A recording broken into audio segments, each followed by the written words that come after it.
আসসালামু আলাইকুম, কেমন আছেন সবাই? বাসায় এক টুকরো কাপড় পড়েছিল, কাপড়টি প্রায় ৩ গজ মতো ছিল। ভাবলাম একটা ড্রেস বানিয়ে ফেলি। তো প্লেন জামার উপরে ভাবলাম সুতার কাজ না করে হ্যান্ড পেইন্ট করে দিই। আমি আগে কখনো হ্যান্ড পেইন্টের কাজ করিনি, এজন্য ভাবলাম যে এঁকে নিই। অনেকে আছে আঁকা ছাড়াও হ্যান্ড পেইন্টের কাজ করতে পারে, বাট যেহেতু আমি নতুন করছি এজন্য আগে ডিজাইনটা এঁকে নিচ্ছি। হ্যান্ড পেইন্টের কাজে ডিজাইনটা আগে এঁকে নেওয়াই ভালো, তাহলে কাজটা করতে অনেক বেশি সহজ হয় আর সুন্দরও হয়। এই জন্য আমি আগে ভালো মতো ফুলগুলো এঁকে নিচ্ছি, এরপর লতা পাতা নিজের ইচ্ছে মতো দিয়ে দেব। আমি আর্ট করার জন্য এইখানে ডায়মন্ড কালার পেন্সিল ব্যবহার করছি, সবুজ কালারের। কালো কালারের কাপড়ের উপরে কলম অথবা পেন্সিল দিয়ে আর্ট করলে বোঝা যায় না তেমন একটা। সাদা রঙের গ্লিটার পেন দিয়েও আর্ট করা যায়, বাট আমার কাছে সাদা রঙের গ্লিটার পেন নাই যেহেতু, এই জন্য আমি সবুজ কালারের ডায়মন্ড পেন্সিলটা ছিল, এই জন্য এটা দিয়ে কিনেছি।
আমার ডিজাইনটি আর্ট করা মোটামুটি শেষ, এবার আমি হ্যান্ড পেইন্ট করে নেব।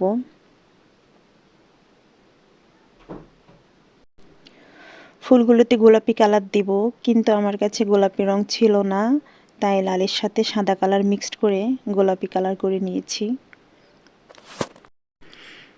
বেসিক কয়েকটা কালার থাকলেই এক কালারের সাথে আরেকটা কালার মিক্সড করে অনেক ধরনের কালার বানানো যায়। ইউটিউবে সার্চ দিলেই পেয়ে যাবেন কোন কালারের সাথে মিক্সড করলে কোন কালার হয়।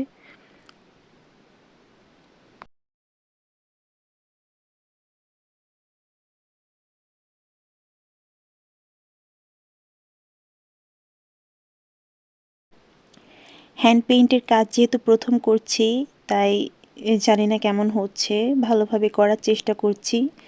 আমার ভিডিওটি ভালো লাগলে লাইক, কমেন্ট আর শেয়ার করবেন প্লিজ। আর আমার চ্যানেলটিতে যদি আপনি নতুন হয়ে থাকেন তাহলে প্লিজ প্লিজ আমার চ্যানেলটিকে সাবস্ক্রাইব করবেন।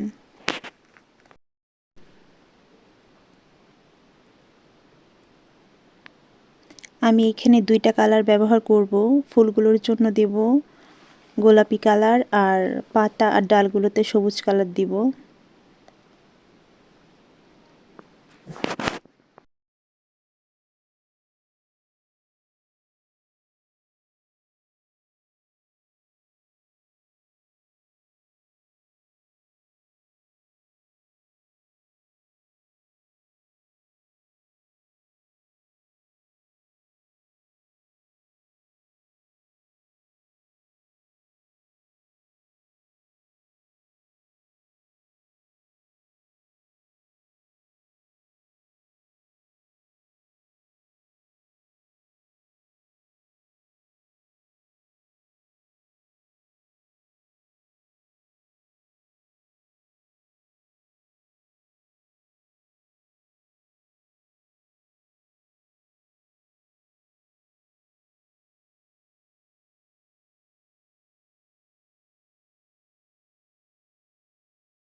এই হচ্ছে ফাইনাল লুক। কেমন হয়েছে আমাকে অবশ্যই কমেন্ট করে জানাবেন। আর আপনারাও এইভাবে ড্রেসের মধ্যে হ্যান্ড পেইন্ট করে কাজ করতে পারেন।